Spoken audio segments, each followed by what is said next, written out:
안녕하세요. 국물천부경 제65강 진행하겠습니다. 강의에 들어가기 전에 한 말씀 드리고자 합니다. 저를 개인적으로 후원해 주시는 분들이 있어서 가끔 후원금을 송금을 해 주시는 분들이 있는데 미처 감사의 말씀을 제대로 드리지 못한 것 같아요. 그래서 강의 전에 감사의 말씀을 드리고, 또 제가 아직 구독자 수가 그렇게 충분하지 않은 관계로 유튜브가 궤도에 완전히 이른 게 아니기 때문에 여러 부족한 점이 많은데, 후원해 주시는 분들의 덕분으로 제가 공부도 할 수 있고, 또 제가 이 강의를 하면서 수행도 할 수 있고, 또 구독자가 충분해질 때까지 여유를 가지고 진행할 수 있기 때문에 예, 감사드립니다. 더 좋은 강의로 보답을 해드리도록 노력을 하겠습니다. 자, 그러면은 강의를 진행을 하겠습니다. 오늘도 야산이달섬의 홍역학을 보겠는데, 세 번째 영상인데, 지금 뭐 천부경 강의를 하는 거니까 이분들에 대해서 깊은 강의를 집중적으로 할 수는 없어요. 그래서 개괄적인 소개 수준에서 머무는 강의를 할 수밖에 없는데, 그렇게 봐주시면 되겠습니다. 야산 이달 선생께서는 1889년에서 1958년 사이 이제 생물을 하셨는데, 70세 정도 이제 사셨고, 그리고 그 국내 많이 알려진 그 역학자 대상 김적신 선생의 그 스승이기도 하신데요. 이분들이 제창한 그 홍역학이 지금 역학을 공부하시는 분들에게는 엄청난 그 어, 역학을 이해하는데 굉장히 중요한 길잡이들이 되는 것 같아요. 손자 되시는 분이 총구 이영문이라는 분이 운영하시는 대연학당이라는 곳이 있는데, 여기서 홍역학을 집중적으로 가르치고 있으니까 관심 있으신 분들은 여기서 배우면 되겠습니다. 그래서 여기 가서 그 홍역학에 관련된 공개된 내용들을 이제는 제가 인용을 해서 긁어왔는데요. 한번 보자면은 에, 야산 이달의 홍역학의 주요 개념에서 올라와 있습니다. 보면은 역의 이치를 어, 세운 사대성인이다 해서, 사대성인은 복희, 시, 문왕, 주공, 공자 요 네 사람을 사대성인으로 하시고, 그 야산선사는 야산 이달 선생께서는 그 주역을 집대성한 마지막에 그 공자의 그 가르침이 사실은 선우천 교육사상이라고 볼 수가 있는데, 오해 중천개벽에 의한 선우천 교육이죠. 그런데 이런 것을 공자가 그 드러내놓고 이렇게 가르친 게 아니고, 여기 보면 이제 비사체라고 해가지고 비밀스러운 말씀으로 이렇게 감춰놓은 것들이기 때문에, 이런 것을 다 밝혀내가지고 그것을 토대로 해서 그 홍역학을 이제 구성을 한 거라는 거죠. 그러니까 야산 선생은 자신을 복귀시 문왕, 주공, 공자를 이은 계승자로 자신을 생각을 하시는 거예요. 그래서 공자가 감춰놓은 것들을 드러내가지고 이제는 그것이 이제는 개벽사상이라고 하는 거죠. 그러니까 공자도 개벽사상가였다고 하는 거죠. 단지 공자는 자신이 살던 시대가 그 개벽의 시기가 아니었기 때문에 그때 다 드러낼 수 없었던 거고, 이제는 개벽의 시기이기 때문에 자신이 드러내게 됐다라고 하는 겁니다. 그래서 그 내용들이 이렇게 정리해서 된 게 건구도설이라는 게 있고, 선우천 고정설, 황역기실약초라는 경원력을 창제한 내용에 대해서, 그다음 대학 착강 고정이라고 해서 대학 중용 사서상경 중에 대학 중용 뭐 이런 게 있지 않습니까? 그 대학의 그 문제가 되는 그 부분이 있는데 그런 것들을 이제 고쳐가지고 다시 구성을 했다 뭐 그런 정정곤의 뭐 이런 내용들이겠습니다. 자, 오늘 이제는 해서 할 거는 이제 건구도설 그리고 선우청 고정설에 있어서 36년의 경갑변도론 그리고 경원여 요 정도로 해서 좀 정리를 해서 마무리를 할까 합니다. 건구도설이라고 하는 것은 우리가 주역을 보면은 주역의 64개에서 여기서 가장 중요한 개가 바로 중천건계입니다. 이 중천건계가 우주의 아버지, 중지공계가 우주의 어머니를 상징화시킨 괴상이기 때문에 그 중에서 우주의 아버지 첫 괴가 이게 가장 중요한 괴고 이 괴에서 가장 중요한 효가 구오효라고 하는 거예요. 그래서 건구오도라고 하는 것은 이 중천건계의 요 다섯 번째 효 밑에서부터 이제는 올라가니까 다섯 번째 효에 대한 어, 내용이 가장 중요하다고 하는 것이고 거기에 공자가 괴벽의 이치를 숨겨놓은 것이 있는데 그것을 이제는 선천과 후천이 교역하는 이치를 여기 문헌전을 형태를 통해 가지고 숨겨놓은 내용이 있다. 그래서 그것을 밝혀서 세상에 드러난 게 바로 건구도설이라고 하는 겁니다. 그러려면은 일단 이 건계 요구를 알아야겠죠.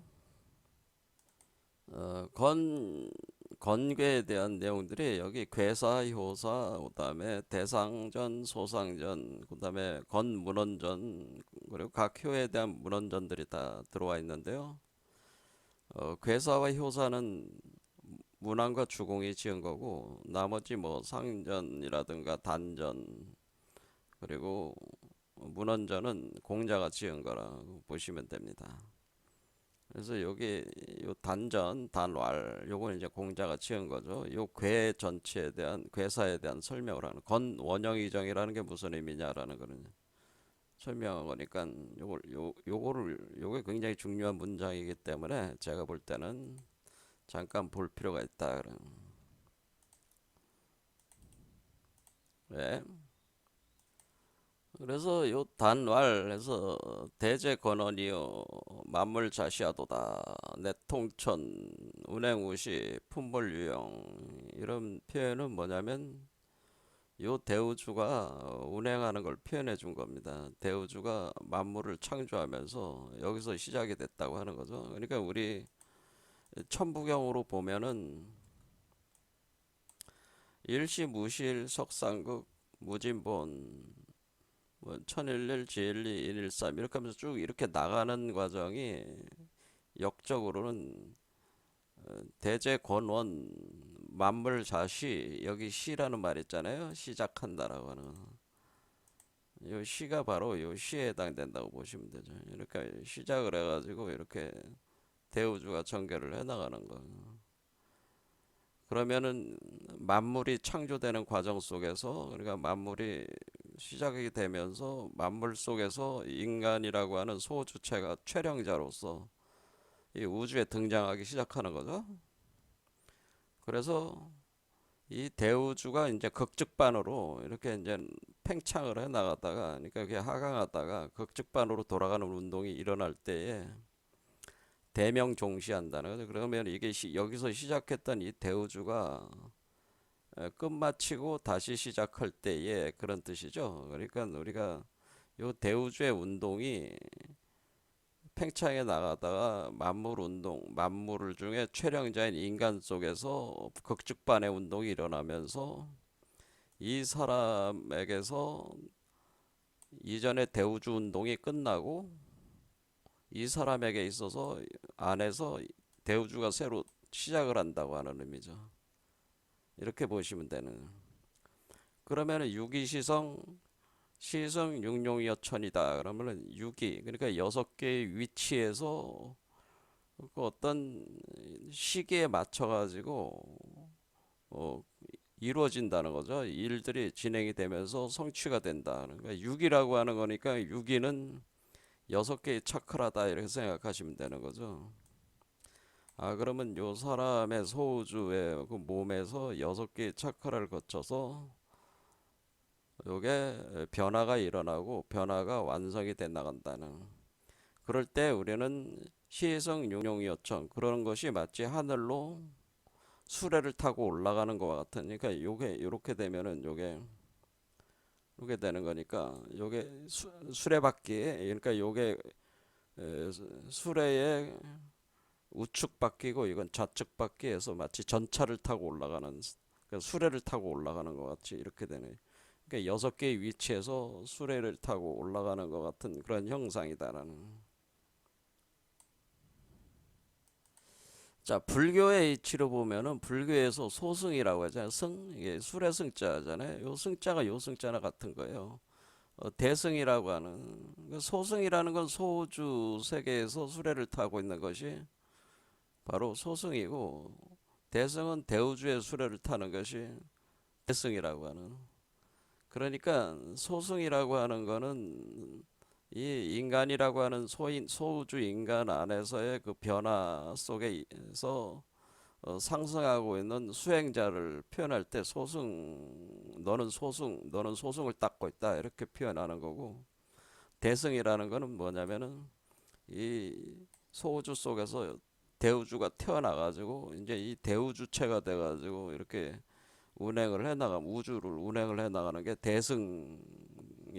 그래서 소승을 뭐 우리가 뭐 성문 영각 단계에 있는 이승이 바로 소승에 있는 수행자고, 보살 보살 부처는 바로 대승적 존재라고 하는 겁니다. 이 이승은 요 보살과 부처는 대승적 존재가 되는. 그래서 보살이 돼야 된다는 얘기를 하는 거죠. 보살이야말로 이제는 대승 존재, 이게 나온 존재를 대승이라고 하는 거. 그와 같이 여기 또 수레를 타고 올라간다는. 근데 처음엔 뭐예요? 처음에는 소승을 거쳐야죠. 소승을 먼저 한 뒤에 소승이 먼저 된 뒤에 그 다음에 좀 그러니까 소승을 먼저 해야지 대승으로 갈 수 있는 거잖아요. 순서적으로 보면. 그래서 소승 다음에 대승으로 이제 들어가는 거죠. 그런데 우리의 그 동양의 우리 동아시아 사람들은 주제에 맞지 않게 소승도 못하는 사람들이 대승을 한다고 떠드는 사람들이 많이 있어가지고 그게 문제죠. 대승적인 존재가 되려면 소승부터 구체적으로 소승적인 단계에서 완성이 어느 정도 돼 있어야 됩니다. 어쨌든 이렇게 시승육룡이 여천한다는 거는 이게 이렇게 올라가는, 그러니까 이 수레를 타고 한마디로 올라가는 거예요. 땅에서 하늘로 날아 올라가는 건데, 이 올라갈 때에 육룡 그 여섯 개의 위치에서 용이 뭐예요? 이 하늘을 이렇게 어천한다고 하는, 이렇게 그러니까 거슬러서 이렇게 올라가는 거는 어천 육룡. 그래서 이게 용이 지금 이게 우리 두 마리 뱀으로 봤잖아요. 이 두 마리 뱀이 꼬여지는 것이 이제 용뱀으로 되는 거잖아요. 그러니까 이렇게 올라가는 거죠. 이렇게 이걸 이제 바람이 올라가는 것 같이 회오리 치면서 올라가는 그러니까 풍륜이 도는 것 같은, 풍륜이 도는 것 같이 돌아가지고 올라 바람을 타고 올라간다는 거죠. 자, 이런 식으로. 그래서 용이 올라간다. 그러니까 이것이 제가 용을 궁이라고 했으니까 이제 궁궁의 이치로 올라가죠. 궁궁을 궁을. 그러니까 이 역학도 궁을 메커니즘이라는. 그러면은 건도 변화가 일어난다고 하거든. 건도가 어때? 원래 우주의 건괴가 중천 건괴가 요 존재였는데 대우주적 존. 요 존재로 교체가 되는 거잖아요. 그렇죠? 그러면 이 건도가 이 건도로, 그러니까 이 존재가 건도, 새로운 우주의 아버지가 될 수 있는 걸로 변화가 일어난다. 건도 변화가 일어나서 각정 성명한다는 건 각각의 사람의 들의 성명, 그러니까 그 사람의 본성과 그 생명의 구조가 불생불멸하는 구조로 이렇게 바뀌어 나간다고 하는 것이 각정선명인 부합태화. 그래서 이것이 요 안에서 보호를 받으면서 이렇게 합화하면서 태초의 존재로 자라나간다고 하는 게 부합태화라는. 그래서 내의정한다 이렇게는. 내의정한다는 건 이 운동이 겨울까지 간다는 거기 때문에 가을 겨울로 가니까 요것이 요 일태극에서 시작해서 신무구까지 간다고 하는 게 내의정으로 간다고 하는 의미입니다.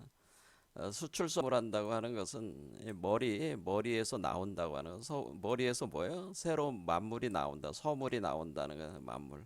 근데 이 서물이라고 하는 것은 이 각각의 소주체에서 대우주체들이 나오는 거니까 그렇죠. 각각의 우주 만물이긴 한데 이것을 모사한 우주 만물이긴 한데 각각의 존재에게서 나오는 우주 만물 세계를 표현하는 건 수출서물이라고 하는.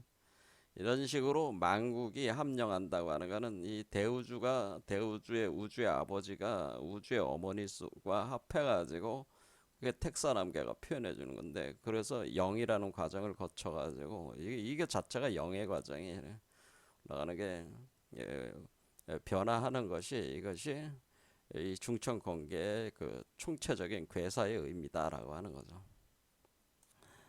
제가 주역을 해설하시는 분들을 많이 봤지만은 주역 자체도 이 중천공계 이 문장을 제대로 이해한 사람을 찾기가 굉장히 어렵습니다. 그러니까 주역도 제대로 이해하는 사람이 그렇게 많지는 않습니다.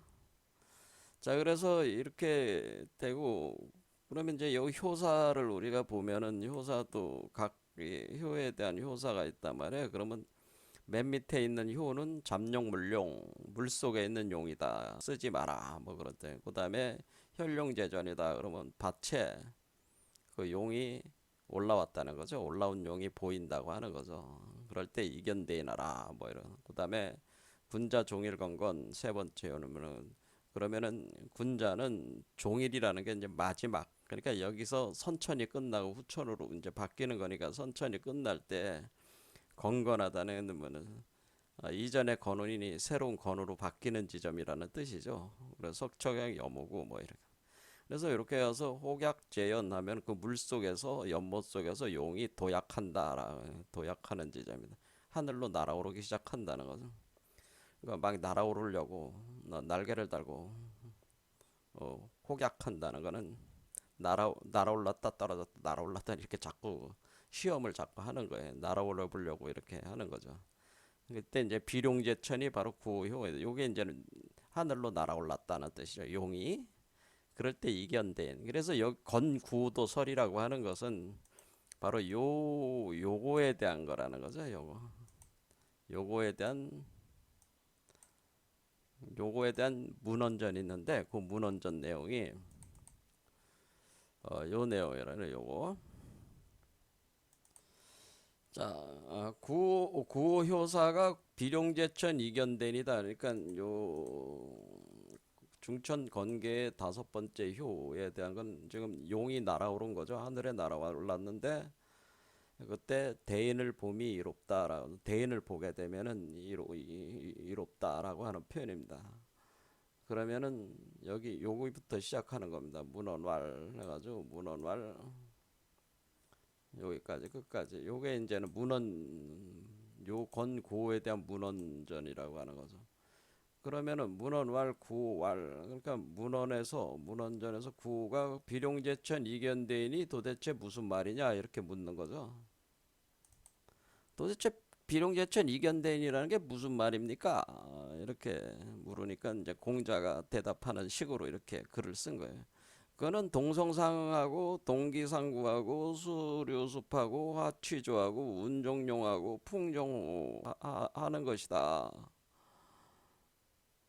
하면서 쭉 이제 그거에 대한 설명을 좀 하는 거예요. 근데 이게 도대체 무슨 얘기냐라는 거를 이 문장에 대해서 이게 공자가 써놓은 얘기인데 이게 이제 비사체라는 거죠. 그러니까 이게 이 말이 무슨 얘기인지를 사람들이 몰랐다는 거지.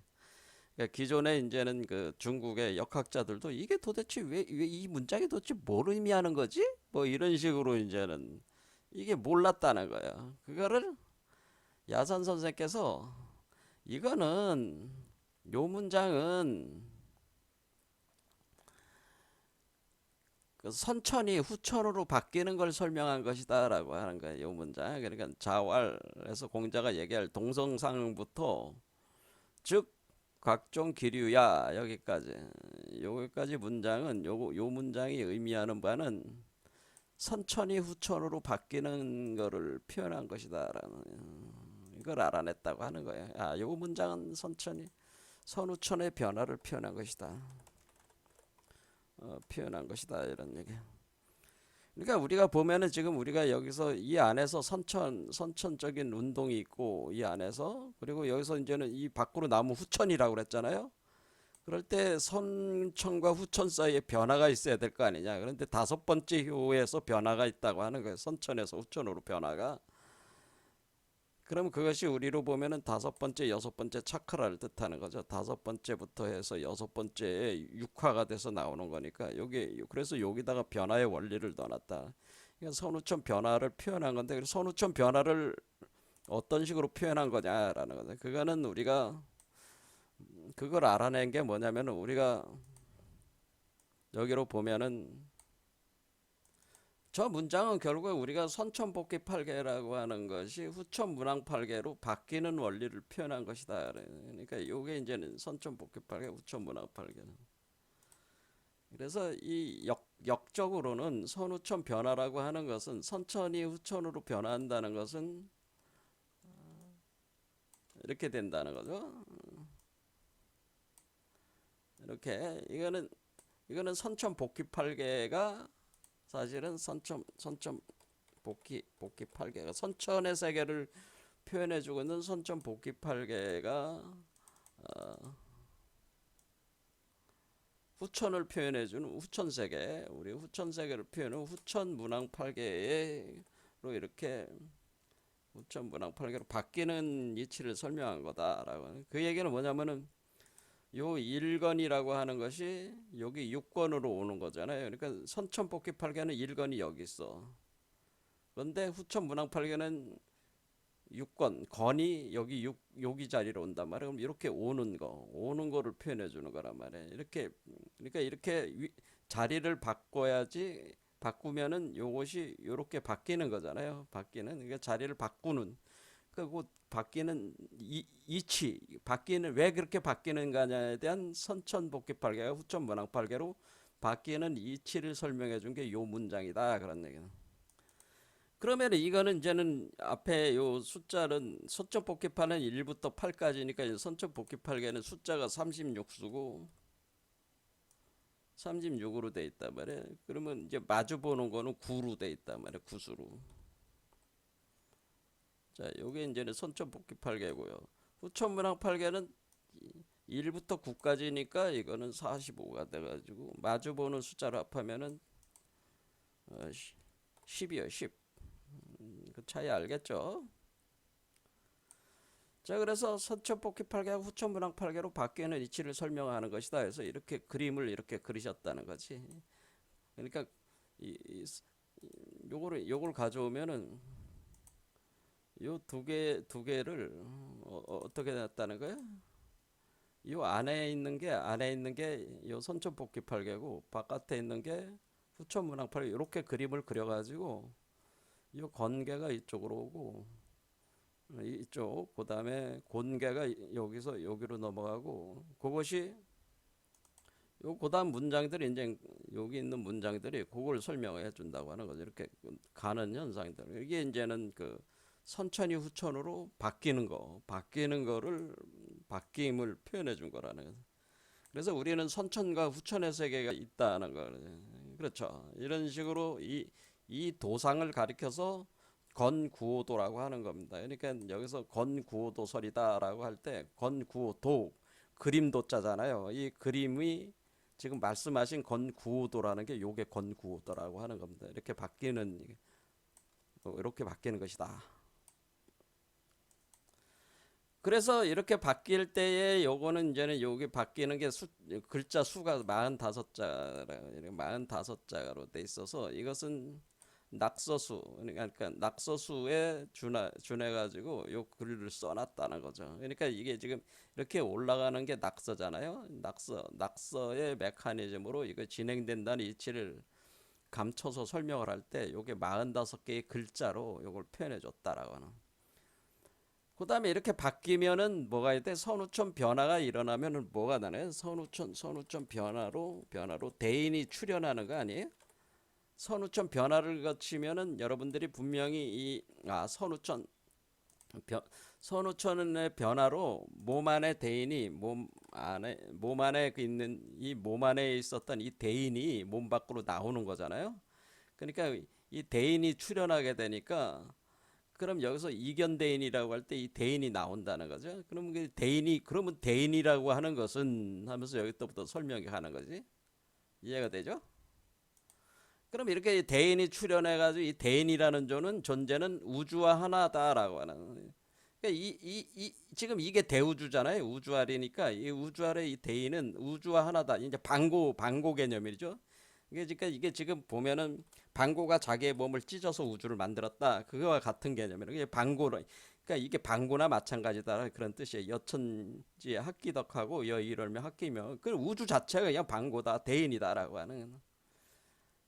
그래서 그다음 문장이 선천이 천부리하고 후천이 봉천시하는 것이다. 그래서 선천에는 이 우주알이 몸 안에서 자라나서 올라오는 것이 천부리 현상이고, 후천은 나온 뒤에 우주를 대행을 해가지고 우주를 운행하는 존재가 되는 것이 봉천하는 것이다. 그래서 선천 후천 개념이 여기서 딱 정립을 제대로 딱 하신 거죠. 그래서 우리가 그럴 때 우리가 선천에서 후천으로 변화할 때에 그 사이에는 반드시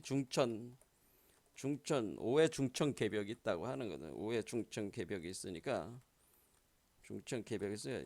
그럼 이렇게 바뀌는 거를 상세하게 더 연구를 해가지고, 그럼 요거는 단순하게 이렇게 바뀌는 거를 다 표현해 준 거니까 이걸 상세히 연구를 해서 나오는 것들이 이 뒤에 문제 선후천 고정설. 그러니까 선천이 뭐고 후천이 뭐고 이런 거를 연구를 해가지고 딱 고찰한다는, 고찰해서 정했다라는 거죠. 선천과 후천을 딱 고찰해서 정해가지고 어떻게 바뀌는 것인가 이치를 더 상세하게 연구를 하는 거예요. 그래서 중어선후 정기종시. 그래서 선천과 후천이 바뀔 때는 중천을 거쳐서 바뀌는데, 그것은 바로 이전의 우주가 끝나고 종하고 새로운 우주가 시작되는 것이다. 그게 중어선후 정기종시라는 개념이는.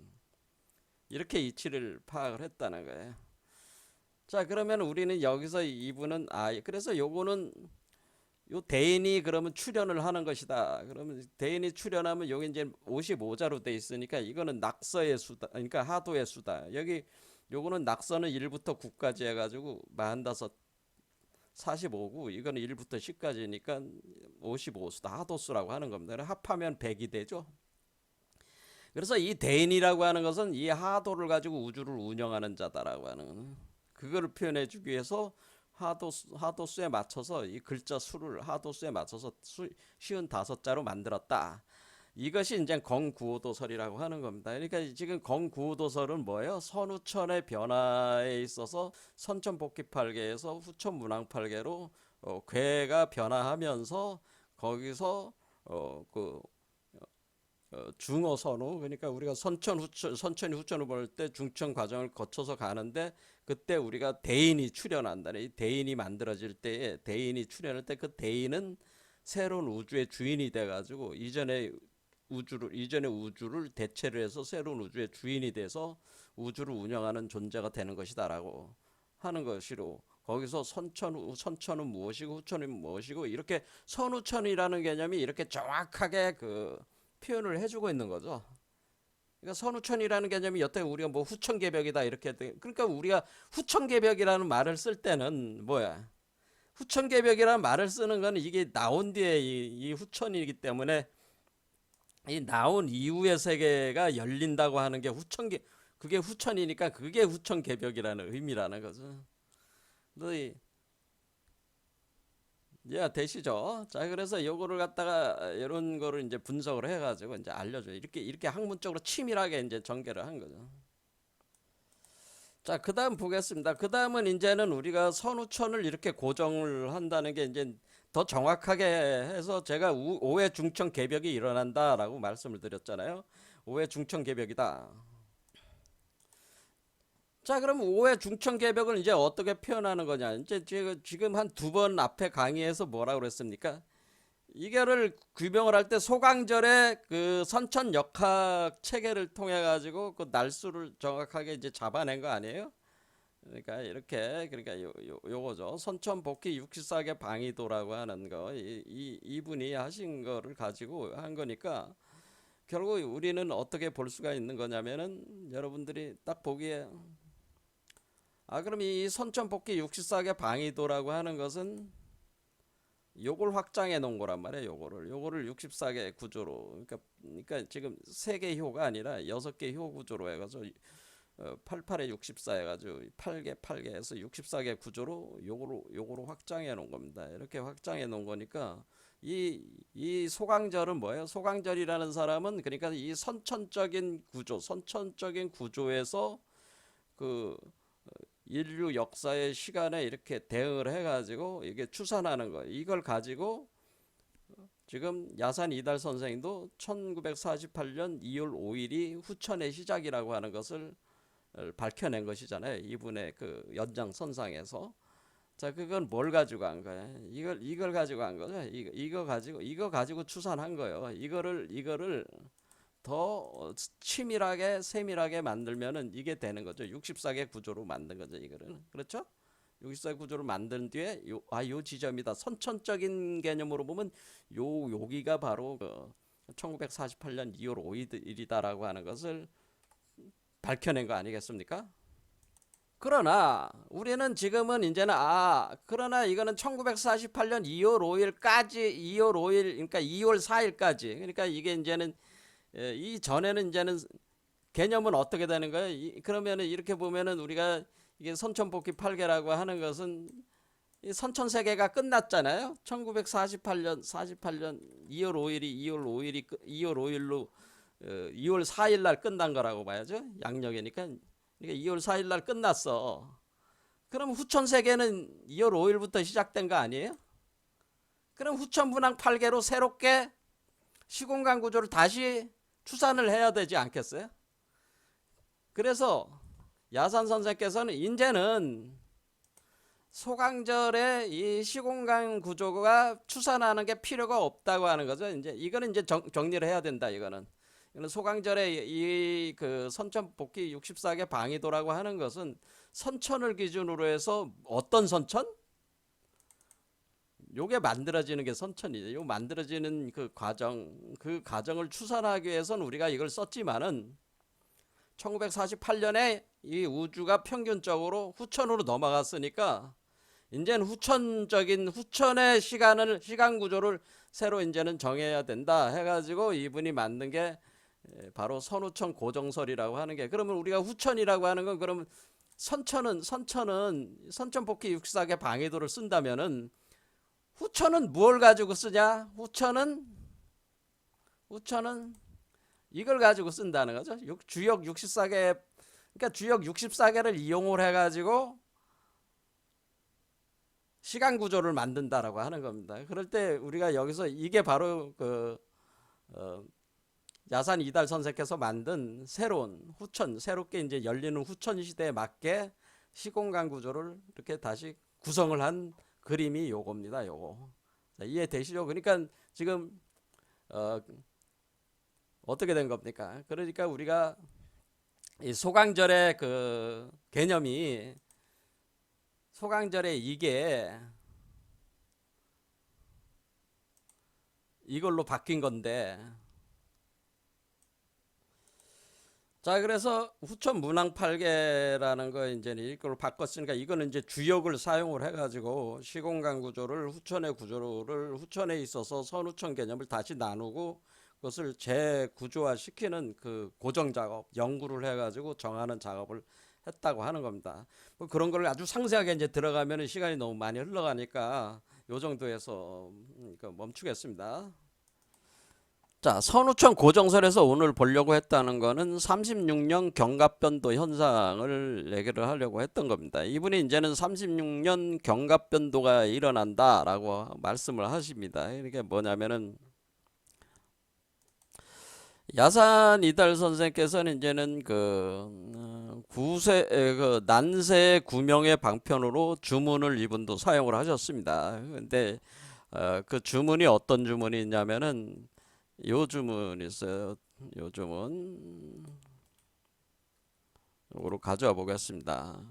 그러니까 이분이 56살 때 경원역이라는 것을 만듭니다. 그러니까 이분이 이제는 경원역, 그러니까 이 경원역이라고 하는 것은 우리가 그 김일부 선생님의 정역과 같은 개념인데, 우리가 지금 선천에서 후천으로 이제 바뀌었으니까, 바뀌는 거니까 후천에 맞는 달력이 새로 있어야 된다는 거죠. 우리 선천세계에 살 때 우리가 태양력과 태음력을 사용했는데, 이제 태양력과 태음력을 대체하는, 그걸 통합한 태양력과 태음력으로 두 개로 나눠져 있잖아요. 우리가 지금 여러분들이 달력을 볼 때 양력 위주로 보는 분이 있고 음력 위주로 보는 분들이 있잖아요. 근데 이렇게 어쨌거나 태양의 운동과 달의 운동에 기초해서 두 개의 달력을 상호 쓰는 거 아닙니까? 근데 이게가 경원력으로 통합을 한다고 하는 게 있는 거죠. 그러니까 음양이 하나가 돼가지고 경원력이 된다, 그런 개념이 되는 건데, 새롭게 열리는 그 우리 이 세계에서는 이 새로운 역법 체계가 있어야 되니까 경원력이라는 걸 창 만들게 되는 겁니다. 이것도 역시 360배 그 정역 세계를 보여주는 거니까 김일부 선생님의 360세계가 열리는 거하고 개념이 같은 거예요. 자, 요거까지 이제는 요거는 이제 요 정도로 알고 나중에 뭐 시간이 좀 남으면 더 설명을 드리겠습니다. 어쨌든 간에 요때 이제는 그 주문을 이분도 쓰는데, 주문을 여기 보면은 요거죠.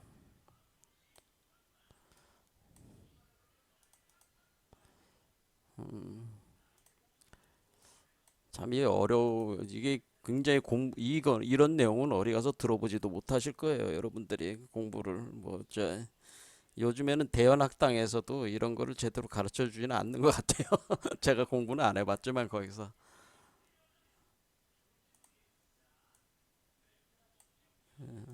자, 그래서 우리가 이제는 여기는 이렇게 이제 한글로 써보면은 태을, 무상, 옥, 옥청, 황, 그리고 나무, 관세음보살은 나무 관세음보살. 그 다음에 건, 원형이정, 그러대 원형이정, 여기 한 칸 좀 더, 건, 원형이정, 수화목금토, 황극부, 이렇게 되는 거죠. 그러면은 태을원부, 여, 그래서 재성, 역경, 이렇게 되네. 자, 이분은 이제는 경원력이라는 걸 만드셨다는 거는 뭐냐면은, 지금 우리가 소주 세계에 있어서 우리가 태양과 태음력을 쓰고 있단 말이야. 그렇죠? 우리 자신이. 근데 요게 태어난 게 이제 후천이 시작이 되는 거 아니에요. 됐으니까 요 세계, 요것이 전개하는 세계는 경원력을 쓰게 돼. 경원력을 쓰는데 주역을 이용한 그 달력을 만든 거예요. 그러니까 우리처럼 뭐 매돌 며칠 뭐 이런 식이 아니고 주역의 괴를 갖다가 배치를 한 거예요. 그래서 우리가 여기서 보면 이제는 그 건계, 곤계, 기재계, 미재계 이 네 개를 빼고, 네 개의 그 융계라고 해서 빼고 나머지 60개를 가지고 6개 효식이 있으니까 360에 배치를 해가지고 363개를 이제 표현을 하게 되는 거죠. 그거는 김일부 선생님이 정역이 또 역시 360세계를 표현하기 위해서 말씀을 하시는 거니까 이치는 같은 거죠. 자, 그러면 이게 보면은, 그래서 여기 맨 끝에 역경이라는 게 사실 경원력을, 그러니까 그 역이 새로 정해지는데, 그 어떤 그 우주 시공간이 새로 정해지는데, 그게 경이다 이렇게 표현해서 경. 그래서 왜 맨 끝에다가 이렇게 딱 경을 붙인 거라 이거죠. 예. 자, 그러면은 태을 무상 옥청황이라고 하는 것은 이거는 우리가 이런 문장을 딱 들으면 이거는 도교적인 거라는 거라서 도교. 아, 이거 도교적인 개념이구나. 태을 무상 옥청황. 자, 태을 무상 옥청황이라고 하는 게 누구야? 얘를 가리키는 거야. 그러니까 도교적인 개념으로 도교로는 얘의 이름이 태을 무상 옥청왕이라고 하는 거고, 불교적으로는 얘 이름을 뭐라고 하냐면은 나무 관세음보살. 얘가 관세음보살이라고 하는 거야. 얘가 태어난 얘가 관세음보살이고, 그리고 원영이정 수화목급도 황극부라고 하는 거죠. 여기서 요 이제는 생소한 글자가 여기 부자가 있는데 요 부자는요 뭐 어떤 뜻이냐면은 요 부자는 여기 부라고 하는 건데 요 부는 다스린다는 뜻이 다스린다라고 하는. 그러니까 여기서는 누가 다스린다는 게 권원영의정 수화목금토 황극이 다스린다는 뜻이죠. 황극. 그래서 이게 유교적으로는 뭐냐면 권원영이정, 그러니까 새로운 건괴가 되는 존재죠. 권원이 되는 존재로서 이 존재가 원영이정 메커니즘으로 다스리는데 수화목금토 오행을 운행을 한다고 하는 거죠. 그런데 이게 이 존재가 바로 황극이라고 하는 거죠. 황극. 자, 그래서 황극이 다스린다라. 그러니까 얘가 누구예요? 얘가 황극이라는 얘기죠. 그래서 이 황극이 지금 뭐 오황극이니까 얘가 대인이죠. 사실은 여기 대인. 지금 이견 대인 할 때 그 대인이 얘잖아요. 지금 요 존재가 되는 거잖아요. 그러니까 이 존재 이름이 태을무상 옥청왕이고, 그러니까 여러분이 만약에 이 후천 이 개벽이 돼가지고 여러분이 이렇게 태어나면은 여러분 자신이 태을무상 옥청왕이고 나무 관세음보살이고 황극이라고 하는 걸 표현해 주는 거예요. 이거를 이 세 개를 유불선이죠. 그러니까 유불선 합일된 존재. 이렇게 유불선 합일돼서 이렇게 나오는 요 존재를 태울원부다라고. 이게 바로 태울원부라고 한 거죠. 아, 이게 태울원부. 자, 그러니까 여기 지금 뭐라고 그런 거예요? 원부, 태을이라는 거면 태초의 새, 태초의 봉황. 그러니까 태초의 봉황. 태초의 봉황새. 이거를 우리가 어, 그 어떤 시에서는 소공조라고 하는 소공조라는 게 뭐냐면 어떤 소가 새 집이 있는데 그 새 집이 어디냐면은 공. 한마디로 공 속에 있어. 공 속에 새 집이 있는데 거기에 그러니까 허공 속에 있는 거지. 새 집이. 그러니까 여러분들이 뭐 나무가지에다가 새 집을 지은 게 아니고 허공에다가 새 집을 지은 새 한 마리가 있는데 그 새가 바로 태초의 봉황새예요. 이렇게 표현하는 거란 말이야. 이게 이 시 같은 데서는 소공조다라고 하는 소공조. 그래서 허공을 집으로 삼아가지고 날아다니는 새가 한 마리가 있다. 이 새가 바로 태초의 새다라고 하는. 그래서 소공조가 된다는. 그게 바로 태울 원부가 되네. 부. 그렇죠. 부. 그래서 지금 이게 뭐예요? 그러니까 우리가 여기서 말하는 이 천부경에 천부가 뭐가 된 거예요? 태울 원부로 본 거죠. 태울 원부가 천부요. 그러니까. 자, 그러니까 이분도 지금 어떻게 돼요? 우리가 지금 부에 대한 사상이 계속 어, 우리가 동학의 최순 선생께서는 궁울영부라고 했고, 그렇죠. 그 다음에 김일부 선생은 그 덕부라고 했잖아요. 그리고 강진산 선생은 각종 그 부적을 썼잖아요. 부적을 스스로 썼고, 그 다음에 이분은 태을 원부라고 하는 거라는 거죠. 요 네 분이 각자 뭐예요? 공통된 게 뭐야? 부라는 개념을 계속 쓰고 있다는 거죠. 그러니까 우리 한국 사상의 특징 중에 하나가 이렇게 부의 철학이라고 제가 그래서 얘기를 하는 겁니다. 부의 철학. 그러니까 그 부가 이 천부와 통하는 얘기라는. 천부가 아니라 천부와. 자, 그래서 태울엄부 여 재성이라는 건 뭐야? 하늘의 별들을 모든 별들을 뭐야? 다스리는, 그러니까 우주 세계라는 거야. 우주 세계의 왕이 되는데 그게 역경에서 그렇게 된다는 의미인데 이 글자의 수가 36자라는 36자. 36자.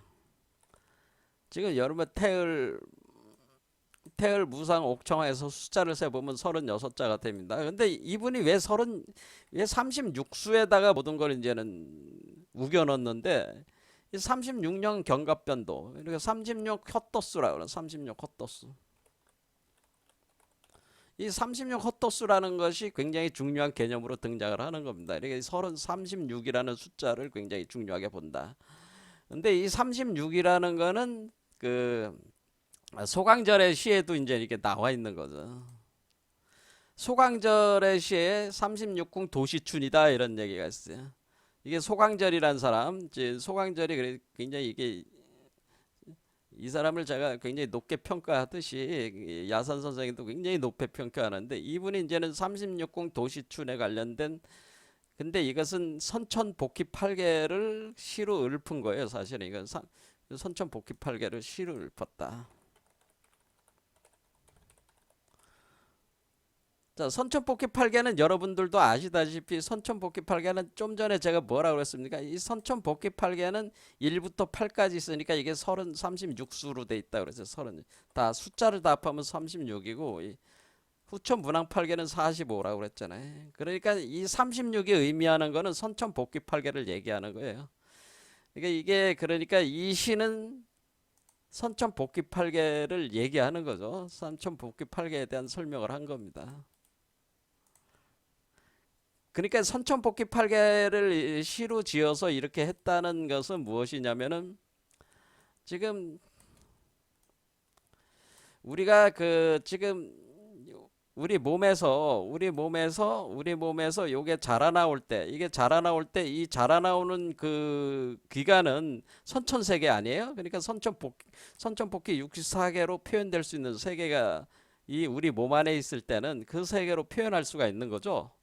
그렇죠. 선천복귀 60, 요 괴로 우리가 이제 정역이라는 걸 몰랐을 때는 이게 된다는 거죠. 이렇게 이완했을 때 이렇게 만들어지는 거니까. 그러다가 태어나면은 후천문항 8개로 이게 괴가 변하면서 태어나는 건데, 아무튼 이렇게 선천복귀 8개가 숫자가 36수가 돼가지고, 이 한마디로 지금 36 헛도수라고 하는 개념은 뭐냐면 결국 요게 선천세계에 만들어지는 이치를 얘기하는 거라는 거죠. 이게 우리가 36 헛도수라고 하는 것은 이 과정에서 36으로 표현되는 되는 뭐야? 그 복귀 8개적 존재가 출현한다고 하는 것을 얘기를 하는 겁니다. 그런데 그게 어떻게 출현하는 거냐면은, 얘는 어떻게 출현해요? 얘한테서 빼는 거 아니야? 잘 생각해 보세요. 얘한테서 얘를 엄마 몸속에서 얘를 마이너스 시키는 거 아니에요? 마이너스 시킨다는 건 얘가 실세계면은 얘는 허세계로 보내줘야 되는 거래. 무슨 말씀인지 아시겠죠? 우리 몸에서 얘를 포태를 한 거잖아요. 포태를 한데 얘를 내보내니까 빼내는 거 아니에요? 그러니까 그걸 공 속으로 집어넣는다는 거죠. 허라는 건 뭐야? 허 속으로 집어넣어서, 그러니까 얘의 시공간을 빼가지고 얘 시공간으로 만든다 그런 뜻이에요. 그러니까 36수만큼 얘의 시공간에서 36을 빼가지고 마이너스 시켜서 얘를 만드는데 사용하고 얘를 빼내버린다라고 하는 것이 36 헛도수라는 개념이라는 거죠. 이해가 되십니까? 자, 이거를 이해를 하는 사람은 머리가 좋은 사람이야. 이해가 바로 오는 사람은 이게 괜히 이게 된 게 아니고, 이 우주적 구조 자체가 이 존재의 출현이 되게끔 이 우주 구조 자체가 진행이 되는 거구나라는 우주 원리를 이해를 할 수가 있는데 바로 이해가 되십니까? 뭐 안 되면 할 수가 없어요. 자, 화두로 삼아서 여러분 연구를 해보세요. 왜 36 호토수가 뭐냐? 왜 이게 36 호토수? 이거 제대로 아는 사람 없어요. 제가 여태껏 본 사람 중에 이거 제대로 이해한 사람은 이 시 소강절의 36 도시춘이란 시를 제대로 이해하는 사람이 없다 그 얘기야.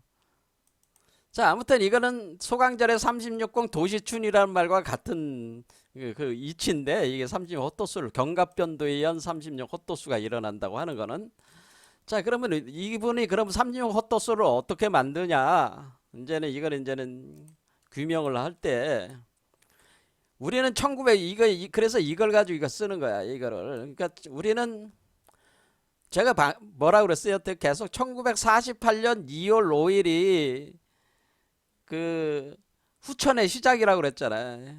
근데 1948년 2월 5일은 무자년이야, 무자년. 그래서 지난 시간에 그 선천제석이라는 시를 읊었잖아요. 시를 읊을 때 선천제석운이라는 게 우리가 제야의 종을 친다 뭐 이런 얘기를 하잖아요. 그러니까 제야의 종을 친다 할 때 한 해를 보내고 새로운 해를 이렇게 맞이할 때 그 제야의 종은 밤 12시에 치잖아요. 그렇게 하듯이 이 선천제석은 선천세계를 끝내고 새로운 후천세계에 열리는 거를 표현해 준 건데 여기가 맨 마지막 문장에 중천에서 무자가 갑자가 된다라는 표현, 무자가 갑자가 되니 후천이로다 이렇게 할 때 무자가 갑자가 된다는 거는 바로 요거를 가지고 설명을 하면은 이때가 1948년이 무자년인데 요거를 갑자년으로 바꿔버린다는 얘기예요. 그러니까 인위적으로. 자, 그래서 우리가 36 헛도수가 발생하는 그 과정은 1941년부터 48년까지 그러니까 이게 정확하게는 47년 음력으로 보면 이제 1941년부터 47년까지 7개에 걸쳐 가지고 7년에 걸쳐 가지고 이 변화가 일어나는 거예요. 변화가 일어나 가지고 마무리가 돼서 무자년이 갑자년으로 바뀌면서 이때가 새해가 되는 거란 말이에요. 새해. 그러니까 갑자가 모든 우리가 육식갑자에서 갑자가 시작이잖아요. 뭐든지 새로운 시작이란 말이에요. 이 후천의 시작을 갑자로 만들려면은 이걸 무자로 만들어 가지고 무자로 만들어야 되는데 무자가 갑자가 되려면은 여기서 우리가 갑자는 우리가 1이잖아요. 1이고 무자는 55번째래. 55번째가 무자가 갑자가 되면은 60 빼기 25 하면은 35잖아요. 그런데 이게 1이잖아, 원래. 그러니까 이게 1이 새로운 1이 되니까 60 다음에 1이 되니까 다음에 1이잖아요. 1. 그래서 무자가 갑자가 되면은 이게 뭐야? 여러분 보면은 36년이 사라진 거 아니야.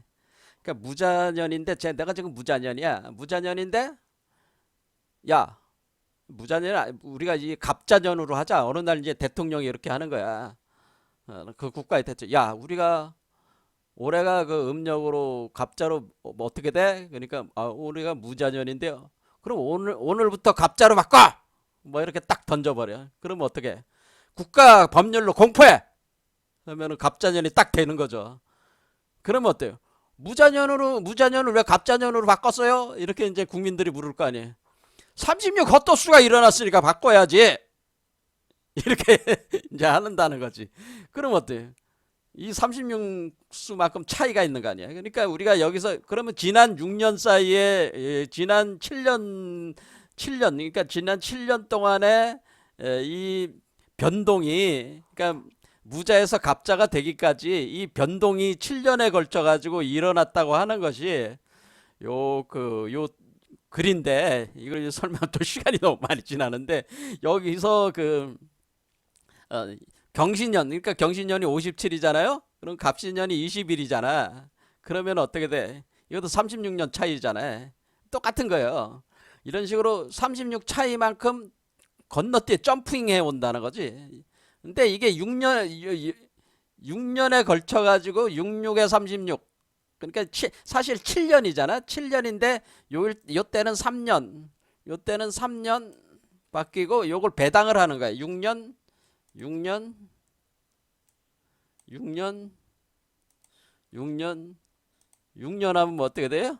7개지만은 6개 요 앞에 3, 3이니까 사실은 6이 6개잖아요. 6, 6에 36이 되잖아요. 이렇게 배당을 해가지고 그러니까 이게 한 번에 어떻게 되는 거야? 아, 한 번에 그 36년 한 번에 못 바꿉니까? 그러면 야, 한 번에 36년 바뀌지 말고 우리가 7년에 걸쳐 가지고 첫 해는 3년을 빼. 두 번째는 6년을 빼고 세 번째는 6년을 빼고 네 번째 6년 빼고 맨 마지막에 7년째 돼 가지고 3년을 빼면은 총체적으로 36년이 빼나가지는 거 아니야? 그렇지? 그런 식으로 정리를 하자고. 너무 한 36년을 한 번에 그냥 빼버리면 사람들이 헷갈리니까 너무 격차가 커지니까 이거 나눠서 쪼개 나가자. 쪼개서 이걸 36 그러니까 이 지금 그 우리가 그 우리 여 안에 있어 태어나는 요 존재를 만들기 위한 에너지를 빼내 우리 세계에서 빼가지고 얘한테 주자 그런 뜻이에요. 얘한테 줘가지고 얘를 36세계로 만들자 그런 뜻이에요. 이렇게 만들 때 이게 그건 뭐예요? 7개 차크라에 걸쳐 가지고 그러니까 이 얘기는 결국 7개 차크라를 거쳐서